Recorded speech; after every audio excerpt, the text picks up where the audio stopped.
Hi, I'm Beck and welcome to the twice a year tag, which is kind of like my check-in tag that I created for April and August as a bit of a, oh, where am I at now in between all of our goals videos for the beginning and end of year. So without further ado, let's get into all of my questions, which I will link down below if you would like to do this tag, because if you do the tag, let me know. I would love to watch it as well. Question number one is, how many books do you think you'll read this year? Which is an interesting question to revisit throughout different points of the year, especially when you can kind of reevaluate your time. And I think I set my goal at 50 books for the year because 100 is a little bit unattainable for me, and ideally I'd like to get to 70 or 80, but that's not always attainable either. So 50 seems like that decent middle ground for me, and I've actually been doing pretty well. I've read 20 or so books and it's not even halfway through the year, so I'm well on my way to 50, and I think that I can easily reach it. So I'm probably going to read 60, maybe 70 books this year, depending on whether I pick up shorter books or longer books.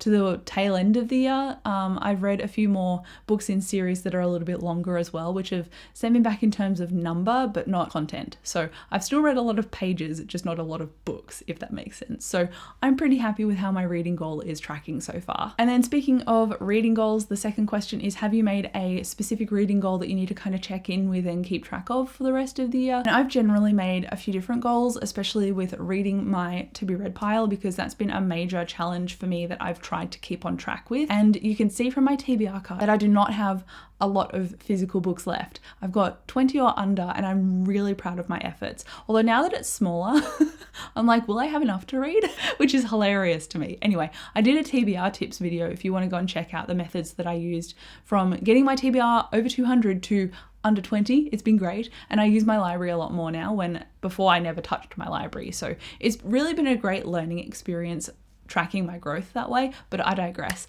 The goals that I wanted to continue checking in with was specifically continuing series, and unfortunately I've started continuing a series and then I've kind of put the brakes on it a little bit. So the first book I read this year was actually Guards by Terry Pratchett, after reading last year The Colour of Magic. So all of those books are in his Discworld series, but they're not necessarily one after the other.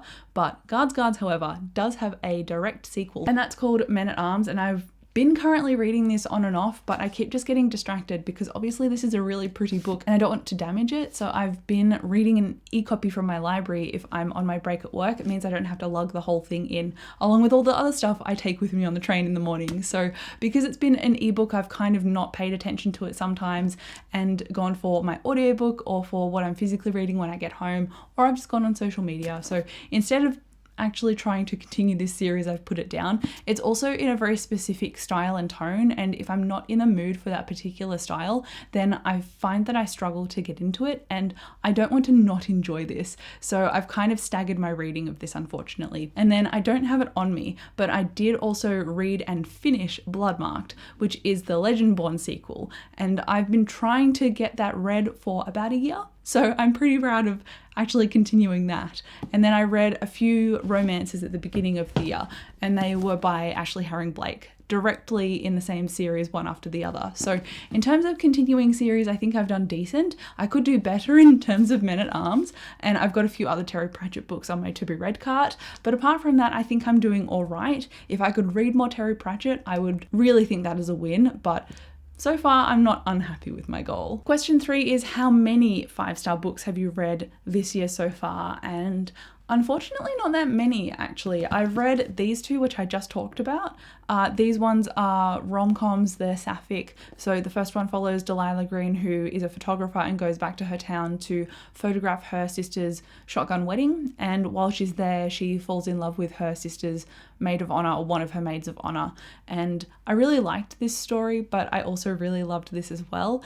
And I'm really looking forward to Iris Kelly Doesn't Date. I'm really loving this series, and you've got found family featured quite strongly in here with queer friendships as well. And each book follows a member of that found family friendship group, which I'm really looking forward to seeing Iris's story later this year. I want it right now, but obviously it's not ready yet. So I'm really loving these, and it is likely that I will reread them in the future. And then in addition to those, I also read Hellbent by Leigh Bardugo, which is the sequel to Ninth House, and I loved that book. Only 3 books that I've given 5 stars, and I've read over 20. So that's a little bit disappointing of a ratio, and I'm really hoping that some of the books on my TBR cart, especially some of them that I've mentioned in my April to be read list, maybe my May to be read list as well, I'm hoping that I can love those, and start some new series and fall in love with them too. So I have high hopes for the future, but unfortunately, only 3 5-star books. I wish I'd done a little bit better, but you can't blame me. At least I'm culling my physical TBR as well at the same time. Question 4 is, what is a popular book that you own that you haven't read yet? And I immediately know the answer to this. It is A Man Called Ove, and I read the first chapter of this in my Read It or Unhaul It vlog, or my Try a Chapter vlog, to see if I would actually like the tone of this,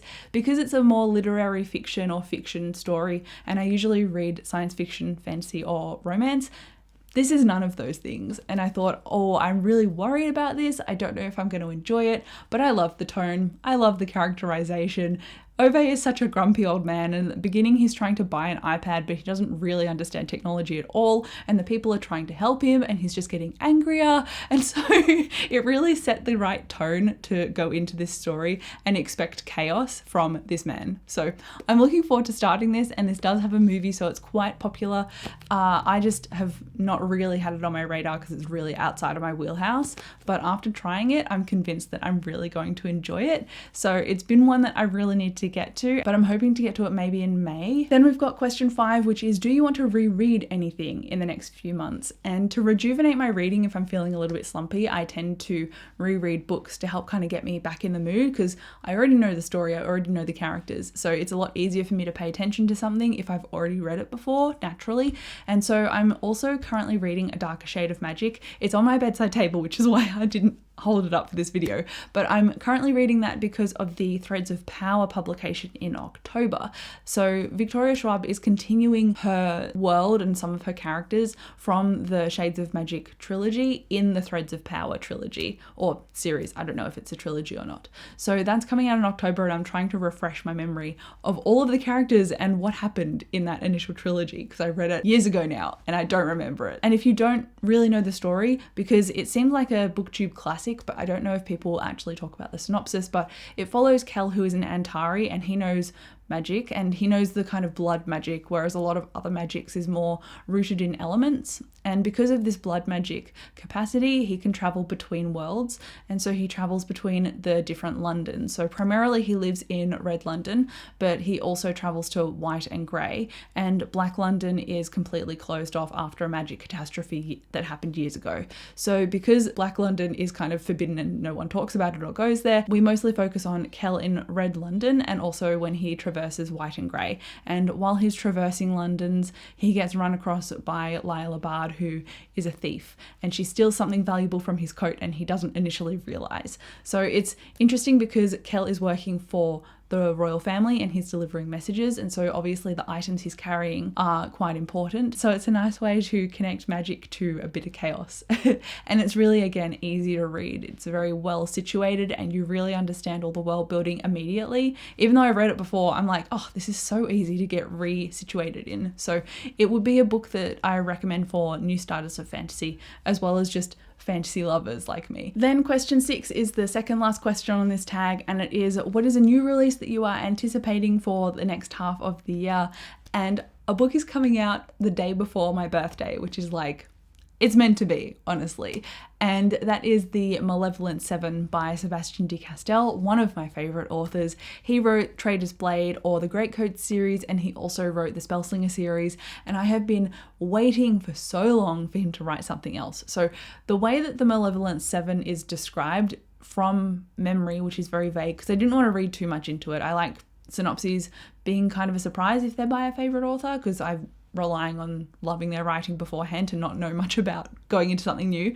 But The Malevolent Seven seems to follow these 7 kind of characters that are villainous, and I think they've got some kind of magical power to them. It's kind of like evil X-Men, I guess.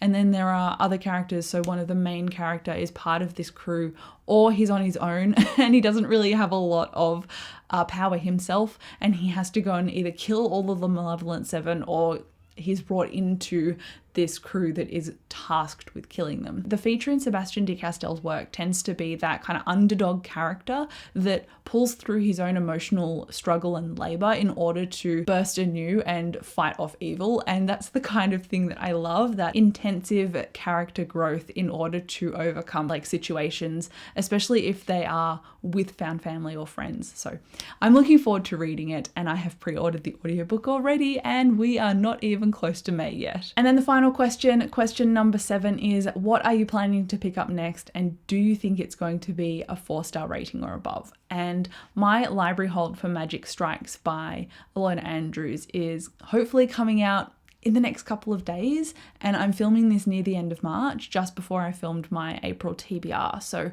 I think that will be the next book I pick up, and I'm hoping that I give it a 4 stars, because the other 2 books so far in the series have been about 3.5 stars, and I've enjoyed them, but I think the 3rd book is going to be that escalating book, and I'm really hoping that I get super invested in the series because I love urban fantasy. It's one of my favorite genres, and I'm hoping that this series sucks me in. So that is my goal, to get sucked into the Kate Daniels series, because it's like an urban fantasy romance series as well, and I love a fantasy with a good romance. And then physically, obviously, is a bit of a boring answer because I'm still reading A Darker Shade of Magic. Actually, I'm also reading a Brandon Sanderson book, and that is Tress at the Emerald Sea. But given that I have been reading this slowly because of its slower pace, even though it's interesting, I don't want to say that I'm going to be reading it directly next. I kind of pick and choose depending on my mood. So this one I have been currently reading for a few weeks now, so I don't mind if I don't continue this yet. But Darker Shade of Magic is probably one that I'm also going to give 4 stars or above, because I know for a fact that I have read that book before and I've given it a 4 stars. So I think that is a pretty positive outlook going into the things I'm going to be currently reading next. This is also good. I'd probably give it 4 if I thought about it, but honestly I haven't got to the ending yet. But Sanderson tends to do very good endings, so we'll see. But that is the end of my twice a year tag. Again, do let me know if you have done this tag, or if you're going to. I would be interested in checking it out, but let me know what you plan on picking up next, and if you think you're going to give it 4 stars or higher, I would be interested to know. But thank you again so much for watching this video. I'll come chat to you down below in the comments, and I'll see you on my next one. Bye.